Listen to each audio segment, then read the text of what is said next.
तो स्टूडेंट्स कैसे हो सब। उम्मीद करते हैं बहुत अच्छे होंगे। बच्चों, जूलॉजी में काफी सारे चैप्टर्स पढ़ चुके हैं और सिलेबस ऑलमोस्ट कंप्लीट होने को है। हमारा कुछ चैप्टर्स बाकी है। आप सब जानते हैं कि 7th मई को आपका एग्जाम भी होने वाला है और उससे पहले पहले हम एक क्रैश कोर्स भी निपटा लेंगे। तो अभी जो चैप्टर हम स्टार्ट करने जा रहे हैं, ये चैप्टर है जूलॉजी का एक्सक्रीटरी सिस्टम। Excretory system. इस चैप्टर में एक्चुअली हम कुछ इंपॉर्टेंट चीजों के बारे में पढ़ने वाले हैं related to excretion, passing of urine, kidney, kidney के आसपास जितने भी इंपॉर्टेंट ऑर्गन्स हैं उन सब के बारे में, यूरिन कैसे फॉर्म होता है, किडनी में क्या क्या कंपोनेंट्स प्रेजेंट होते हैं, और अलग अलग डिफरेंट डिफरेंट एनिमल्स का जो एक्सक्रीटरी वेस्ट है वो क्या होता है, एक्सक्रीटरी ऑर्गन्स क्या होते हैं, इन सब के बारे में बात करेंगे। तो इंटरेस्टिंग चैप्टर है, नॉलेज के पॉइंट ऑफ व्यू से काफी ज्यादा अच्छा है। डॉक्टर बनोगे आप लोग फ्यूचर में, अब डॉक्टर बनने के रास्ते पर चल पड़े हो, डॉक्टर बनोगे तो आपके लिए ये चैप्टर बहुत ज्यादा इंपॉर्टेंट भी है। तो बिना टाइम वेस्ट किए हम शुरू कर रहे हैं हमारा चैप्टर एक्सक्रीटरी सिस्टम। और एक्सक्रीटरी सिस्टम में स्पेशली हमें ह्यूमन एक्सक्रीटरी सिस्टम के बारे में पढ़ना है। बच्चों, कुछ इंपॉर्टेंट चीजें हैं जैसे कि हम जानते हैं अलग अलग ऑर्गेनिज्म एनिमल्स इस अर्थ के ऊपर प्रेजेंट है, अलग अलग हैबिटेट वगैरह में प्रेजेंट होते हैं। तो हमारे पास में यहाँ पर एक टेबल है और इस टेबल से बच्चों नीट में अक्सर क्वेश्चन पूछे जाते हैं। तो डायरेक्ट इस चैप्टर की शुरुआत कर रहे हैं हम नीट के क्वेश्चन से। इसमें हम जानते हैं अलग अलग टाइप के एनिमल्स हैं, जैसे कि फिशेस हैं, वो अलग रहते हैं। कभी आपने देखा है मछली को हाथ में पकड़ के उसमें से कैसी बदबू आती है, स्मेल आती है? देखा है कभी? किस वजह से होती है? कभी सोचा है? कंगारू रैट के बारे में आपने सुना है कि वो कभी जिंदगी भर पानी नहीं पीता? ऐसी चीजों के बारे में थोड़ा ध्यान दिया करो, इंपॉर्टेंट चीजें।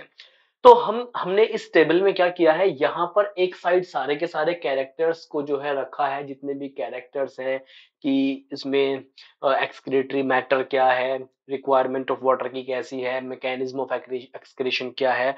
और इसमें हमारे पास में 3 तरह के एनिमल्स हैं, जिसमें सबसे पहले नंबर पर आते हैं अमोनोटैलिक एनिमल्स, सेकंड पर आते हैं यूरियोटैलिक एनिमल्स एंड थर्ड पर आते हैं यूरिकोटैलिक एनिमल्स। क्लियर? सिंपल। अगर आपने ये टेबल याद कर ली तो यहां से आपका एक क्वेश्चन बच्चों मैं गारंटी दे रहा हूं कि यहां से आएगा।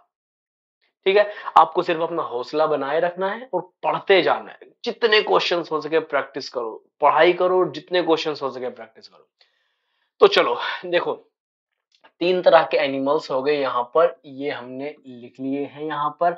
अब कैरेक्टरिस्टिक्स देखने शुरू करते हैं कि इन तीनों तरह के एनिमल्स में इनमें से कौन कौन सी कैरेक्टरिस्टिक्स किस किस तरह की पाई जाती है। सबसे पहली की जो कैरेक्टरिस्टिक्स है बच्चों, ये है एक्सक्रीटरी मैटर, मतलब कि इन तीनों में ही किस टाइप का एक्सक्रीटरी मैटर है, किस टाइप का एक्सक्रीटरी प्रोडक्ट है, वो देखते हैं। जैसे कि अमोनोटैलिक में, जैसा कि नाम से पता चल रहा है, अमोनिया। इसका मतलब फिश जो होती है, अब इसका एग्जांपल जैसे यहाँ पर लिखा हुआ है ना, टीलियोस जितने भी होते हैं, many bony fishes, aquatic insects, aquatic amphibia, क्या होते हैं कि ये अमोनोटैलिक है और उनमें से इसकी ना स्मेल आती है काफी ज्यादा, वो इसी की वजह से होता है। ठीक है, तो अमोनिया इनका एक्सक्रीटरी मैटर है और रिक्वायरमेंट ऑफ वाटर इनको बहुत ज्यादा होती है। अगर इनको वाटर की रिक्वायरमेंट का, अगर इनको पानी ना मिले तो ये एक्सक्रीटरी सिस्टम का फेल हो सकता है। पानी की रिक्वायरमेंट इनको बहुत ज्यादा होती है, इसीलिए पानी में ही रहते हैं। इनका मैकेनिज्म कैसा है? इनका मैकेनिज्म है by diffusion across body surface और through gill surface in fish as ammonium ions. Clear? या तो अमोनियम आयंस की फॉर्म में गिल्स के द्वारा होगा या स्किन सरफेस के द्वारा होगा। कभी कभी देखा है कोई कोई फिश जो है बहुत लचीली चिपचिपी सी होती है, वो इन्हीं सब की वजह से होती है। उसके बाद क्या है, इसमें अमाउंट हाईएस्ट है अमोनिया का। ठीक है, और ये इसके एग्जांपल्स हैं। वहीं पर जब हम यूरियोटैलिक की बात करते हैं, यूरिया, इनका एक्सक्रीटरी मैटर क्या बच्चों? यूरिया है। और इनका जो रिक्वायरमेंट है पानी का, वो अमोनिया वालों से काफी कम है। काफी कम है। अगर हम ह्यूमंस की बात करें तो पानी में तो नहीं रहते हो, लेकिन हाँ काफी ज्यादा पानी पीते हैं हम, पानी की हमें जरूरत पड़ती है एक्सक्रीटरी वेस्ट निकालने के लिए। क्या है, ammonia produced by metabolism is converted into urea in the liver and release into the blood which is filtered and excreted out by kidneys. ठीक है, ह्यूमंस की बात चल रही है यहाँ पर, और कुछ और मैमल्स की बात चल रही है, और कुछ इसमें मरीन फिशेस भी हैं जिनमें की जो कि यूरियोटैलिक होती हैं, और कुछ टेरेस्ट्रियल एम्फीबिया हैं जैसे कि फ्रॉग वगैरह इस कैटेगरी में आ जाते हैं।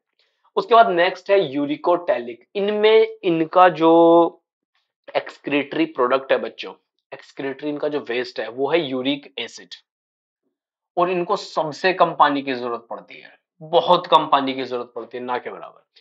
क्या है, in the form of paste और पैलेट, ये इसको जो है निकाल देते हैं, और बहुत कम इनका जो है ये अमाउंट है यूरिक एसिड का जो इनका एक्सक्रीशन है, और इसमें एग्जांपल्स है बर्ड्स, इंसेक्ट्स, लैंड स्नेल्स और रेप्टाइल्स इसके एग्जांपल हो जाते हैं। कुछ ऑर्गन्स के बारे में बात करते हैं। हम जानते हैं कि इस अर्थ के ऊपर अलग अलग जो है डिफरेंट एनिमल्स हैं, डिफरेंट ऑर्गेनिजम्स हैं, तो उनमें अलग अलग ऑर्गन्स होते हैं किस चीज के लिए, प्रॉपर एक्सक्रीटरी सिस्टम के लिए अलग अलग ऑर्गन्स, अलग अलग सेल्स प्रेजेंट होते हैं जो कि इस फंक्शन को परफॉर्म करते हैं। इसकी अगर हम बात करें बच्चों, ह्यूमंस में क्या है, ह्यूमंस में यूरिन फॉर्मेशन कहाँ से हो रहा है, ह्यूमंस में हम जानते हैं किडनी जो है इनका मेन साइट है यूरिन फॉर्मेशन की। तो दूसरे ऑर्गेनिजम्स में कैसा होगा, जैसे कि एग्जांपल अगर हम देखते हैं, प्लेटीहेल्मिन्स, रोटिफर्स, सीफेलो लोक्रोडेट्स, एम्फियोक्सस, सम एनालिड्स, इन सब में क्या है, एक स्पेशल सेल होते हैं जिनको हम फ्लेम सेल्स कहते हैं, या इन्हीं को एक और दूसरा नाम है प्रोटोनेफ्रिडिया इनको बोला जाता है। इनमें ये प्रेजेंट होते हैं एक्सक्रीटरी ऑर्गन के तरह।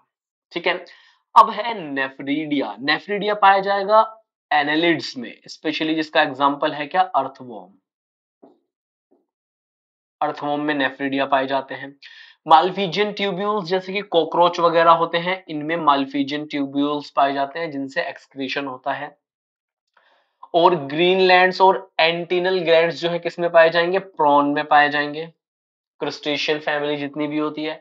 और सभी वर्टेब्रेट्स में क्या पाए जाएंगे, किडनी पाए जाएंगे जैसे कि ह्यूमंस में प्रेजेंट होती है, और जितने भी वर्टेब्रेट्स हैं, मैमल्स वगैरह हैं, उन सब में ये किडनी पाई जाती है।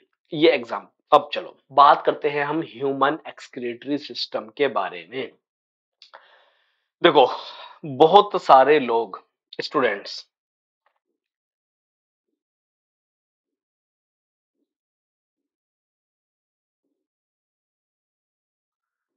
एक्सक्रीटरी वेस्ट की जब हम बात करते हैं तो बहुत सारे स्टूडेंट्स को लगता है ये क्या है, एक्सक्रीटरी वेस्ट जो है ये है फेसेस।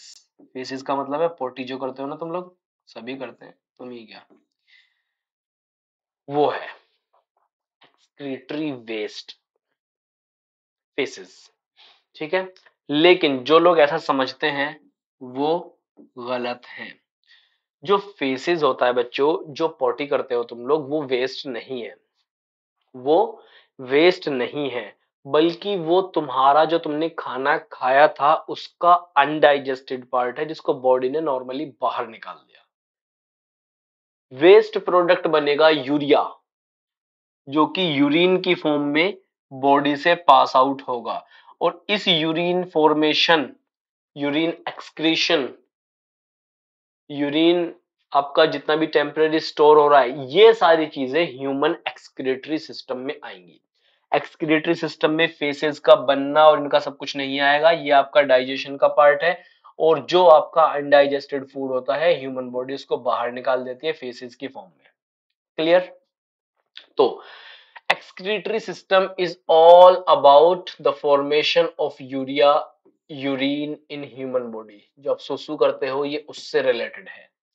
आप जो पोटी करते हो वो तो आपका अनडाइजेस्टेड फूड है सिर्फ, उसकी इस तरह से फॉर्मेशन नहीं होती है, वो तो जो खाना बच गया उसको बॉडी बाहर निकाल देगी। So if we talk about human excretory system, so there are a few components of this system. The first one is a pair of kidney, second is a pair of ureters, then urinary bladder and a urethra. Total चार components इसके आ जाएंगे. हम जानते हैं कि kidney है वो pair में प्रेजेंट होती है, एक लेफ्ट किडनी है, एक राइट किडनी है. उसके बाद हम जानते हैं यूरेटर्स हैं जो कि किडनी से यूरिनरी ब्लैडर तक पहुंचते हैं, इनको यूरेटर्स बोलते हैं. एक लेफ्ट यूरेटर है, एक राइट यूरेटर है. एक होता है इसमें यूरिनरी ब्लैडर जो कि मेल्स फीमेल्स में दोनों में प्रेजेंट होता है, सिंगल ही होता है, कोई पेयर में नहीं होता है. और फोर्थ नंबर पर है यूरेथ्रा जो कि मेल्स में भी होता है, फीमेल्स में भी होता है, लेकिन मेल्स में इसकी लेंथ ज्यादा होती है, फीमेल्स में इसकी लेंथ कम होती है. यहां तक क्लियर है बच्चों? आगे चले. थोड़ा सा यहाँ पर आपको स्ट्रक्चर्स वगैरह दिख जाएंगे. इनमें स्ट्रक्चर्स वगैरह में क्या है, आपको थोड़ी सी लेबलिंग वगैरह देख लेनी है क्योंकि नीट में आपसे इनकी लेबलिंग पूछ सकता है. नीट में आपसे इनकी लेबलिंग पूछ सकता है. लेबलिंग में ज्यादा कुछ खास नहीं है. किडनी क्या है, एक बीन शेप स्ट्रक्चर्स हैं, उसमें अंदर क्या है आपका नेफ्रॉन्स प्रेजेंट होते हैं जो कि किडनी का स्ट्रक्चरल यूनिट फंक्शनल यूनिट होते हैं किडनी के. और इनमें क्या होता है बीच में यहाँ पर क्या है, देखो आपको इस तरह का जो यहाँ पर स्ट्रक्चर मिल रहा है, बेसिकली इसको बोलते हैं मेड्यूलरी पिरामिड.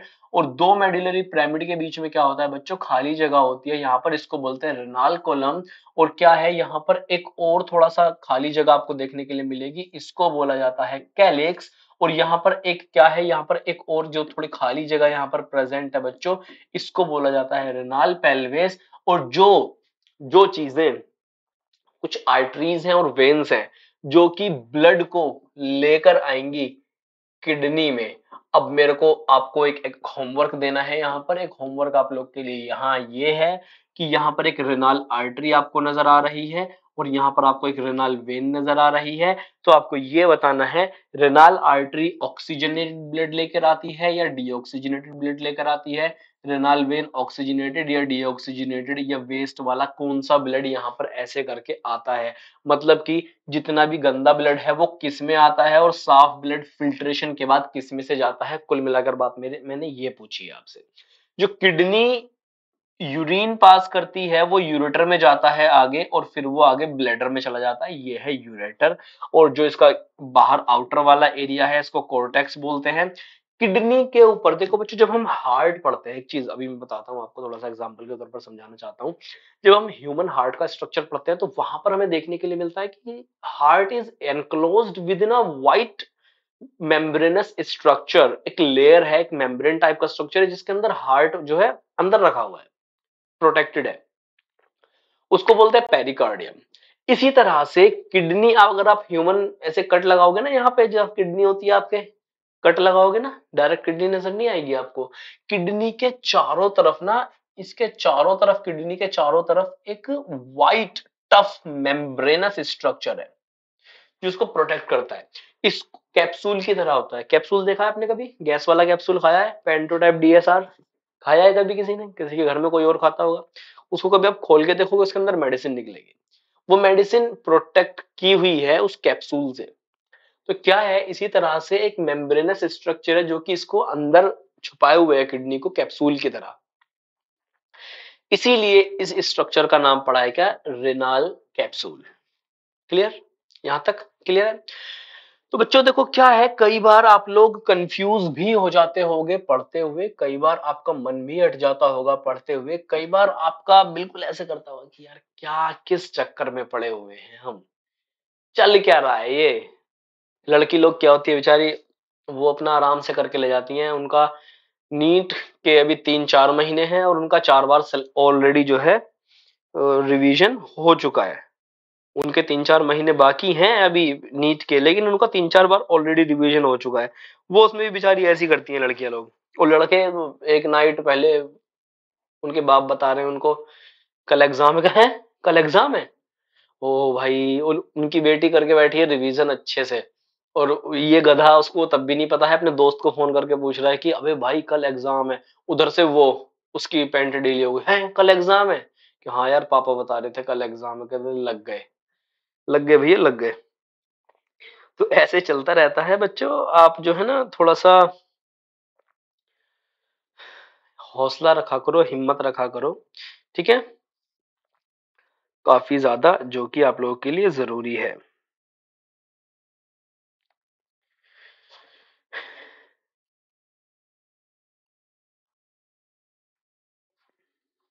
ठीक है, यहां तक हमारा हो गया। ओके फाइन, तो हम थोड़ा सा इसको इरेज कर लेते हैं और थोड़ा सा कुछ और पूरा, ये तो हमने किडनी का जो क्रॉस सेक्शन था इसको चलो देख लिया है, अब थोड़ा सा आगे और देखेंगे।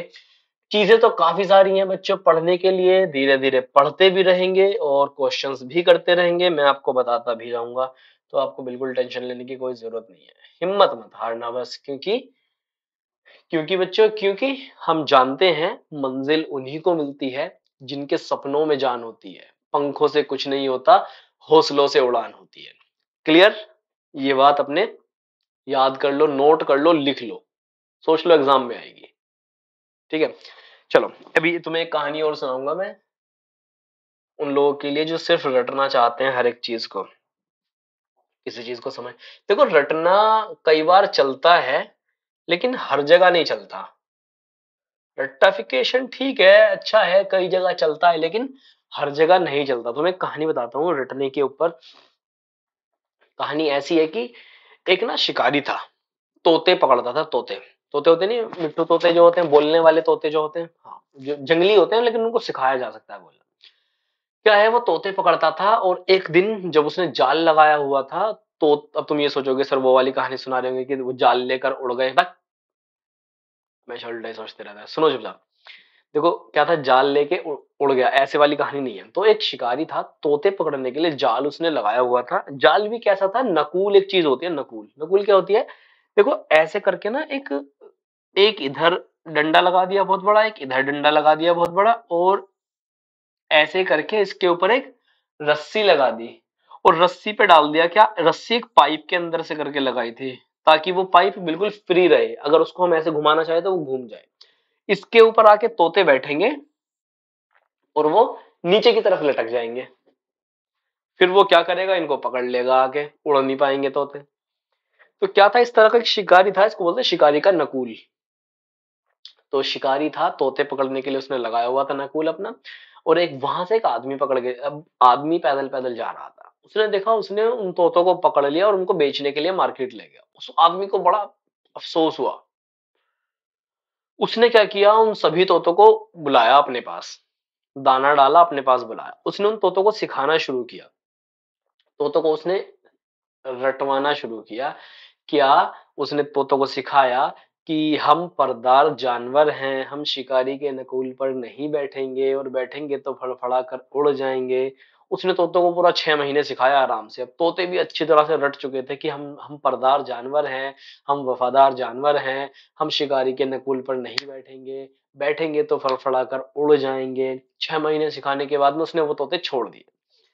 उस शिकारी का तमाशा देखने के लिए वो चला गया जहां उसने, शिकारी ने नकूल लगाया हुआ था। तोते आए, नकूल पर बैठे और उल्टे लटक गए। उल्टे लटकने ही उल्टे लटकते ही तोतों ने चिल्लाना शुरू कर दिया, हम परदार जानवर हैं, शिकारी के नकूल पर नहीं बैठेंगे, बैठेंगे तो फड़फड़ा कर उड़ जाएंगे। अब उस आदमी का जो है ना दिमाग फट गया भाई साहब, ये देख के। क्यों? क्योंकि उसने जो तोते को रटवाया था ना, वो सिर्फ जबान पे रटवाया था। तोते उल्टा लटक के सिर्फ चिल्लाए जा रहे हैं, हम परदार जानवर हैं, शिकारी के नकुल पर नहीं बैठेंगे, और बैठेंगे तो फड़फड़ा कर उड़ जाएंगे। क्योंकि उन्हें उन्होंने वो रटा था, उन्होंने वो समझा नहीं था। अगर वो उस चीज को समझते तो वो या तो नकुल पर नहीं बैठते, और बैठ भी जाते तो फड़फड़ा कर उड़ जाते। तो इसे कहते हैं रट्टाफिकेशन, हर एक चीज का रट्टाफिकेशन। जहां रटने की चीज है वहां आप लोग रट सकते हो, लेकिन जहां आपके लिए समझने की चीज है बच्चों, वहां बिना समझे आपका काम नहीं चल सकता। नहीं तो कंडीशन वही होगी, आपका रिजल्ट देखने के लिए सब जाएंगे और आपके मार्क्स जो है घर वालों को मिलेंगे माइनस में।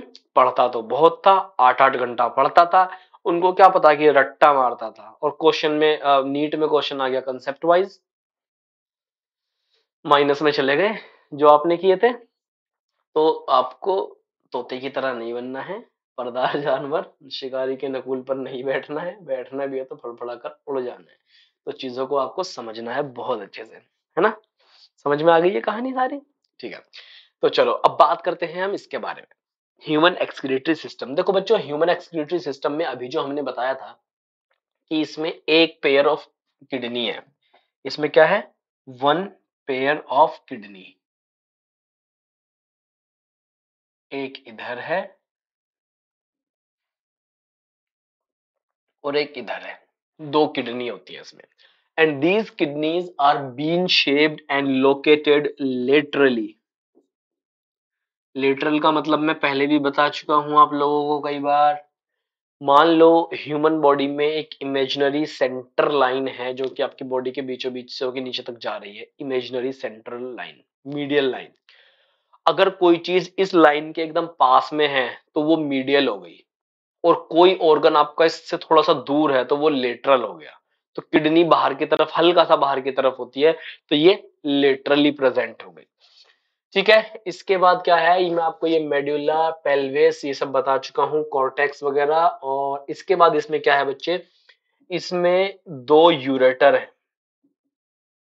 एक राइट यूरेटर, एक लेफ्ट यूरेटर, जो कि इस किडनी से यूरिन को कहां लाएंगे, इसमें एक और ऑर्गन है, इसको बोलते हैं ब्लैडर, यूरिनरी ब्लैडर। और इसमें एक और ऑर्गन आगे, एक ट्यूबुलर स्ट्रक्चर है जिसको बोलते हैं क्या, यूरेथ्रा। क्या बोलते हैं इसको, यूरेथ्रा बोला जाता है। तो दो किडनी है, दो यूरेटर है, एक ब्लैडर है और एक यूरेथ्रा है। क्लियर, यहां तक सभी को पता है? ठीक है, थोड़ा सा लोकेशन और स्ट्रक्चर वगैरह के बारे में थोड़ा सा बात करते हैं हम। इसमें किडनी वगैरह का क्या शेप स्ट्रक्चर वगैरह होता है बच्चों। देखो, हम जानते हैं किडनी जो होती है वो बीन शेप्ड होती है, कलर रेडिश ब्राउन है, और एक टफ फाइब्रस एक इसकी कवरिंग है जिसके अंदर ये प्रेजेंट होती है, इसको रेनाल कैप्सूल बोलते हैं। यहां तक क्लियर? और जो किडनीज है बच्चों, दे आर लोकेटेड लेटरली, जो मैंने आपको बताया मिड लाइन से थोड़ा सा दूर है, literally on either side of vertebral column. Vertebral column समझते हो क्या होता है? आपकी रीढ़ की हड्डी, जिसमें बहुत सारी हड्डियों से मिलकर ये बनी हुई है, जिसमें बहुत सारे वर्टेब्रा होते हैं, वर्टेब्रा बोलते हैं इनको, छोटी छोटी हड्डियों को बच्चों। ठीक है, ये उन लोग के लिए बता रहा हूं मैं जो कि बिल्कुल एकदम गधे हैं, जिनको नहीं आता। तो ये वर्टेब्रल कॉलम है, इसके आइदर साइड, एक इधर प्रेजेंट होगी किडनी, एक किडनी इधर प्रेजेंट है, ठीक है, और एक किडनी इधर प्रेजेंट है, इधर साइड। अब इसके आसपास तो प्रेजेंट है, लेकिन कौन से नंबर की वर्टेब्रा पर प्रेजेंट है, कौन से नंबर की वर्टेब्रा, कौन से नंबर की रीढ़ की हड्डी के पास प्रेजेंट है बच्चों? तो जो लेवल है वर्टेब्रा का जिसके पास ये प्रेजेंट है, उनमें से क्या है, लास्ट थोरेसिक वर्टेब्रा। क्या है, लास्ट थोरेसिक वर्टेब्रा कितनी होती है, चलो बताओ, नेट पर देख लो। Last thoracic vertebra and third lumbar vertebra, यहां तक इनका स्ट्रक्चर प्रेजेंट है। थर्ड लंबर वर्टेब्रा, यहां तक ये प्रेजेंट है। And they are close to the dorsal. Dorsal का मतलब है कि पोस्टीरियर पोर्शन जो है।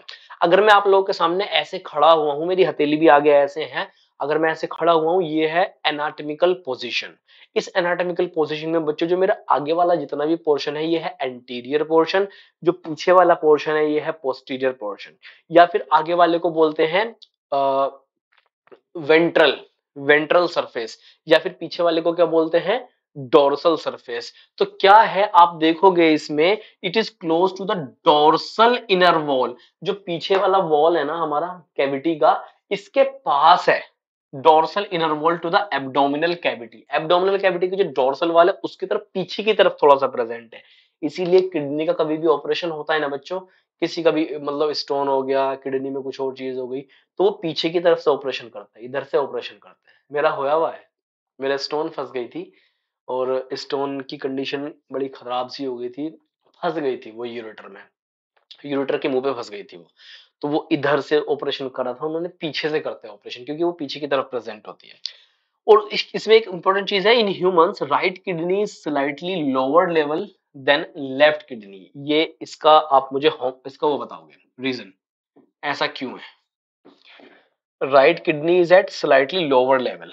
जो इधर राइट किडनी है, ये मेरा राइट हैंड है, तो ये थोड़ा सा नीचे की तरफ प्रेजेंट है इस वाले के कंपैरिजन में, लेफ्ट वाले के कंपैरिजन में। तो ईच किडनी मेजर्स, अब इनका हाइट हेल्थ साइज वगैरह देख लेते हैं। 10 से 12 सेंटीमीटर लेंथ है, 5 टू सेंटीमीटर जो है विड्थ है, 2 टू 3 सेंटीमीटर थिकनेस है, और वेट है 120 से लेकर 170 ग्राम किसी भी एडल्ट में। ठीक है बच्चों, यहां तक क्लियर है सभी का? सभी का क्लियर है? क्या है अब जो इसके अंदर की अगर हम थोड़ा सा बात करें, इसके स्ट्रक्चर की बात करें, तो किडनी के अंदर कुछ स्पेशलाइज्ड स्ट्रक्चर्स प्रेजेंट होते हैं बच्चों, जिन्हें कहा जाता है क्या? नेफ्रॉन। जिन्हें क्या कहा जाता है? नेफ्रॉन।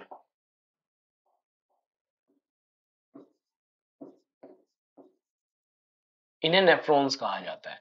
और ये जो नेफ्रॉन्स हैं, ये ही क्या है? किडनी के फंक्शनल यूनिट हैं।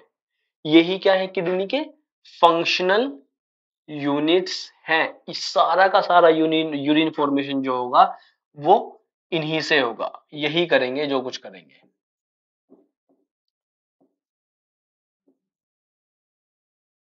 यूरिन फॉर्मेशन सारा यही करते हैं।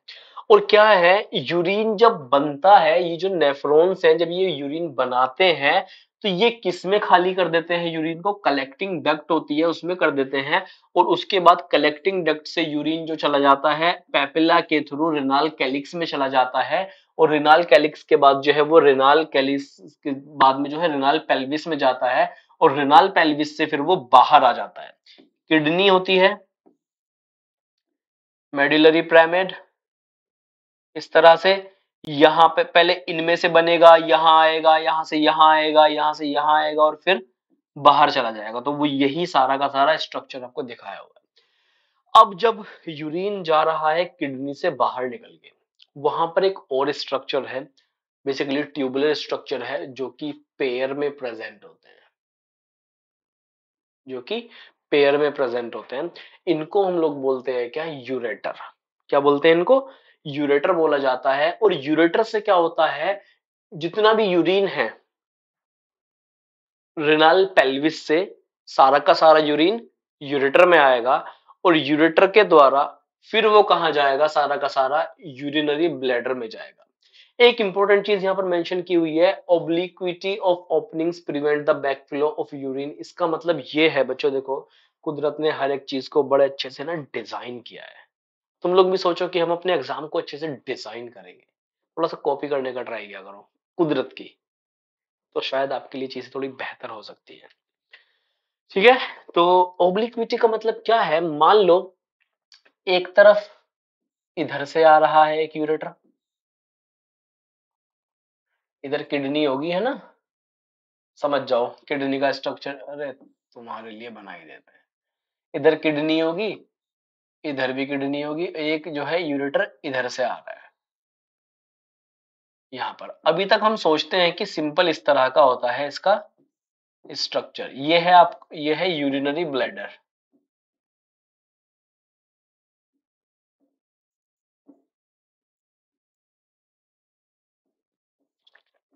क्या है? Urinary bladder.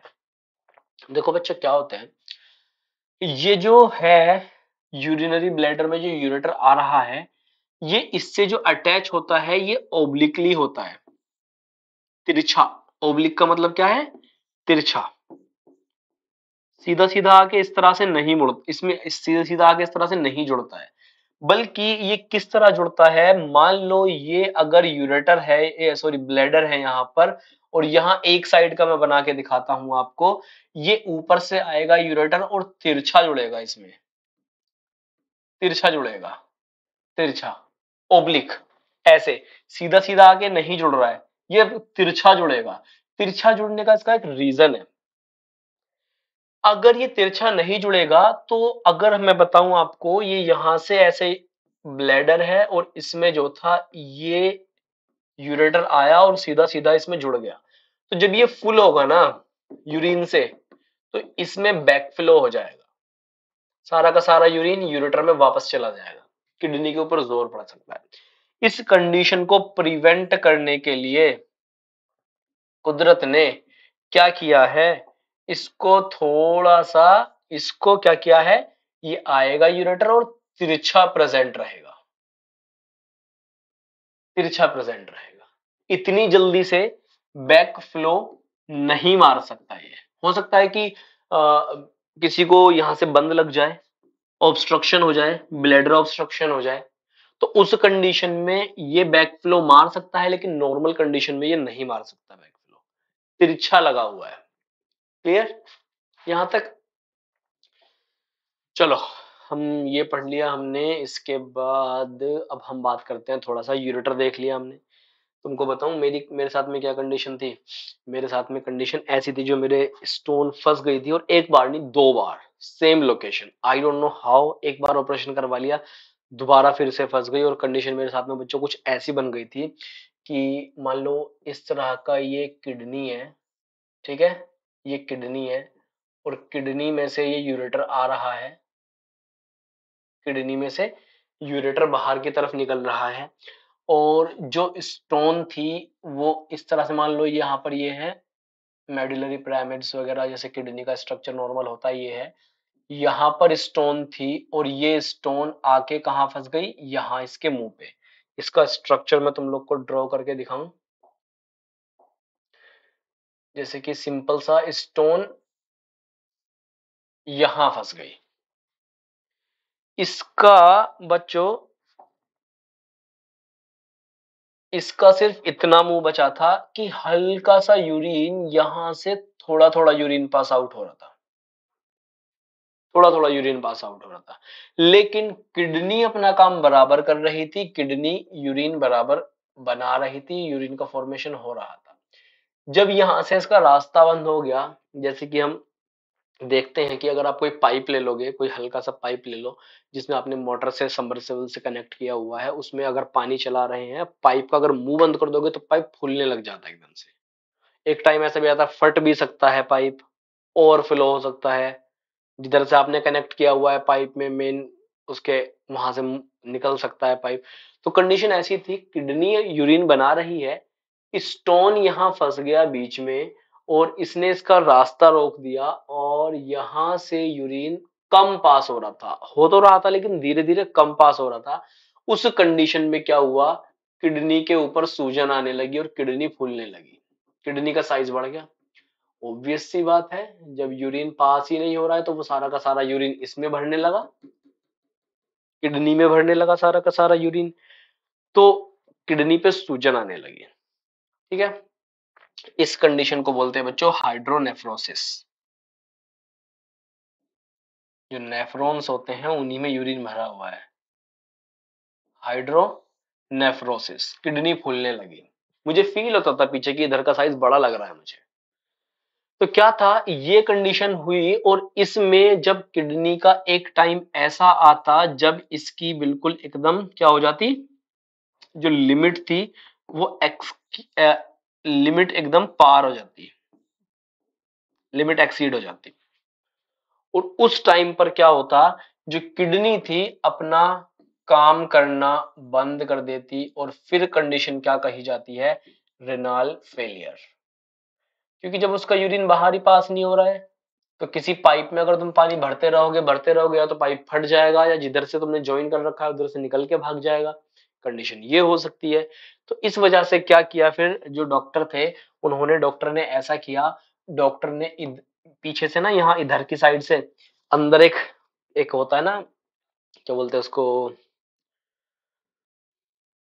एक लिथोटोमी, एक कंडीशन होती है, कुछ ऐसा करके करते हैं, ऑपरेशन करते हैं, इधर से एक पाइप डालते हैं अंदर, दूरबीन टाइप का, उसमें कैमरा भी लगा हुआ होता है, ठीक है, परक्यूटेनियस परक्यूटेनियस लिथोटोमी करके उसको बोलते हैं।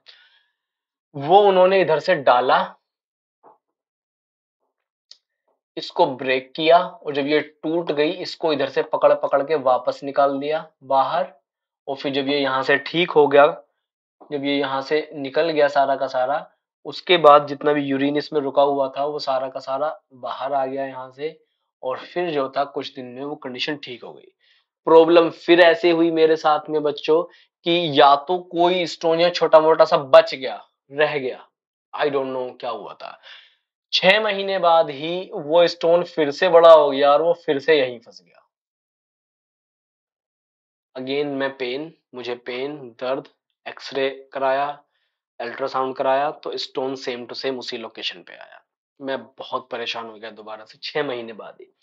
मैंने फिर से, अब ये वाला ऑपरेशन एक बार हो चुका था, किडनी में एक बार छेद करवा चुके थे, तो मैं ऐसा करवाना नहीं चाहता था। फिर क्या कंडीशन थी, दोबारा में ऐसी कंडीशन की, मैंने कहा मैं डॉक्टर में कट नहीं लगवाऊंगा। तो उन्होंने क्या किया, मान लो ये किडनी है इस तरह से, यहाँ पर उन्होंने क्या किया, एक ना यूरेथ्रा के थ्रू उन्होंने स्कोप डाला, और वो स्कोप ऐसे यहां से अंदर गया क्योंकि स्टोन यहां फंसा हुआ था। तो उन्होंने क्या किया, यहां से स्कोप डाला और यहां आके इन्होंने क्या किया, इसको तोड़ा, और तोड़ के यहां से इसको पकड़ के वापस इधर निकाल लिया, यूरेथ्रा और यूरेटर में डालते हुए बाहर निकाल लिया। कंडीशन इसी, तो इसीलिए कहते हैं बच्चों, पानी पियो। आजकल दिल्ली एनसीआर में कंडीशन बिल्कुल भी अच्छी नहीं है इस चीज की, हर दूसरे इंसान को यहाँ पर स्टोन है, तो पानी पियो। चलो काफी ज्यादा टाइम लगा दिया मैंने इसमें, अब बात करते हैं थोड़ा सा ब्लैडर के बारे में। यूरिनरी ब्लैडर क्या है, तो क्या है, एक bag like, muscular bag like structure है जिसमें कि टेम्परेली यूरिन स्टोर होता है, और बाहर की जो इसकी लेयर है, इसकी लाइनिंग है, इसमें प्रेजेंट होती है एक मसल, जो कि आपसे नीट में क्वेश्चन पूछ सकते हैं। मसल का जो नाम है वो है डेट्रोसर मसल, और ये एक इनवॉलेंटरी मसल है। और इंटरनली जो प्रेजेंट होती है इसमें एक लाइनिंग, एक टिश्यू की होती है, क्या है, ट्रांजिशनल एपिथेलियम, या फिर इसको यूरोथेलियम टिश्यू भी कहा जाता है। और इसकी बहुत ज्यादा कैपेसिटी है एक्सपेंड करने की, इसीलिए ये कई लीटर तक यूरिन को स्टोर कर सकता है, एक्सपेंड कर सकता है ये काफी अच्छे से। और इसमें ह्यूमंस में दो स्फिंक्टर्स प्रेजेंट होते हैं। इसमें क्या है, एक है इंटरनल स्फिंक्टर, जो है इंटरनल स्फिंक्टर को बोला जाता है, ये इनवॉलेंटरी मसल से बना हुआ होता है। एक आउटर स्फिंक्टर है, इसमें एक्सटर्नल स्फिंक्टर्स को बोलते हैं, जो कि वॉलेंटरी मसल से बना हुआ होता है। यहां तक क्लियर है सभी का। चलो अब बात करते हैं यूरिनरी ब्लैडर के बाद भी, जब ये आगे जाएगा यूरिन, तो किस ऑर्गन में जाएगा। यहां पर एक single unpaired single tubular structure है जिसको यूरेथ्रा बोला जाता है, और यूरेथ्रल ओपनिंग पेनिस के थ्रू होती है मेल्स में, पेनिस के थ्रू होगी मेल्स में, और वल्वा में होगी फीमेल्स में। ठीक है, क्लियर है यहां तक।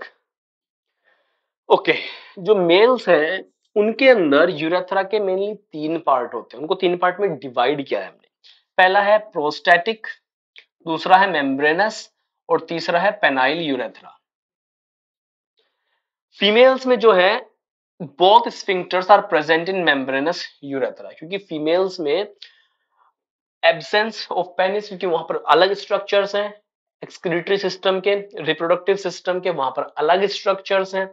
तो उसमें फीमेल्स के केस में जो यूरेथ्रा है, इसमें स्फिंक्टर्स की लोकेशन अलग अलग है, प्लस इसकी लेंथ भी अलग अलग है। इसकी लेंथ भी क्या है, कम है मेल्स के कंपैरिजन में। यहां तक क्लियर है बच्चों। अब एक क्वेश्चन जो आपके नीट में आने के क्या है, आपके नीट में आने के 80% चांसेस हैं कि इस बार ये क्वेश्चन आ सकता है, वो यहां पर लिखा हुआ है। They will ask you about the passage of urine, root route of urine. Clear, तो क्या है, पैसेज ऑफ यूरिन सबसे पहला वो बनेगा किसमें, नेफ्रॉन के द्वारा उसका प्रोडक्शन होगा। उसके बाद वहीं पर छोटी सी बहुत माइन्यूट कलेक्टिंग डक्ट है, उसमें जाएगा। उसके द्वारा वो डक्ट ऑफ बेलेनाई में आएगा, उसके द्वारा वो पेपिला में आएगा, उसके बाद वो रेनाल कैलिक्स में आएगा, रेनाल कैलिक्स से वो रेनाल पेल्विस में आएगा। अभी तक ये किडनी के अंदर ही चल रहा है, यहां तक किडनी के अंदर ही चल रहा है। रेनाल पेल्विस से वो बाहर निकलेगा, रेनाल पेल्विस बताया था ना मैंने, किडनी के अंदर जो है, ये खाली वाली जो जगह है, ये सारी की सारी रेनाल पेल्विस है। इधर मेडुलरी पिरामिड्स है, और जो खाली की जगह है रेनाल पेल्विस है। रेनाल पेल्विस से बाहर निकलेगा और यूरेटर में आएगा। यहाँ पर कुछ नहीं है। यूरेटर के बाद किस में आएगा, यूरिनरी ब्लैडर में आएगा, और फिर यूरेथ्रा, और यूरेथ्रल ओपनिंग से वो बाहर निकल जाएगा ह्यूमन बॉडी से। ये पैसेज सिंपल पूछ सकते हैं। आप इतना पढ़ के जाओगे कि बनता कैसे है, कौन कौन से कंपोनेंट्स हैं, यूरिन के कॉम्पोजिशन क्या है, कैसे कैसे है, और ये मिस कर दोगे कि ये इसका फ्लो क्या है, और वो इसी को पूछ लेंगे। इसको याद रख लोगे अच्छे से। ये चीज है रटने की प्लस समझने की भी। समझना ऐसा कि बन कैसे रहा है, और रटना कैसे, इसका रूटीन। पहले रूटीन रट लो, उसके बाद एक एक चीज को समझ लो। क्लियर? तो यहां तक हो गया है आप लोगों का। इसके आगे चलते हैं। चलो बच्चों, इस वाले लेक्चर में ना अभी इतना ही छोड़ देते हैं इसको, क्योंकि आगे वाला जो है पोर्शन है वो हमारा नेक्स्ट लेक्चर का पार्ट है।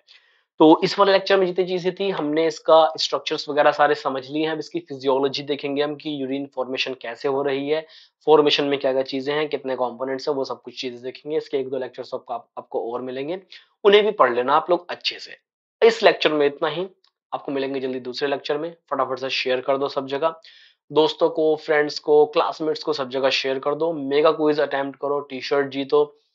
आपकी प्रैक्टिस हो जाएगी बहुत अच्छे से। क्वेश्चंस वगैरह सब अवेलेबल है, नोट्स वगैरह फ्री में सब अवेलेबल हैं। तो हमारे साथ में बने रहिए लास्ट तक। 7th ऑफ मे का नीट है, अच्छे से क्वेश्चंस करते रहो। नीट की जिम्मेदारी हम पर छोड़ दो। चलो आपसे मिलते हैं जल्दी नेक्स्ट लेक्चर में।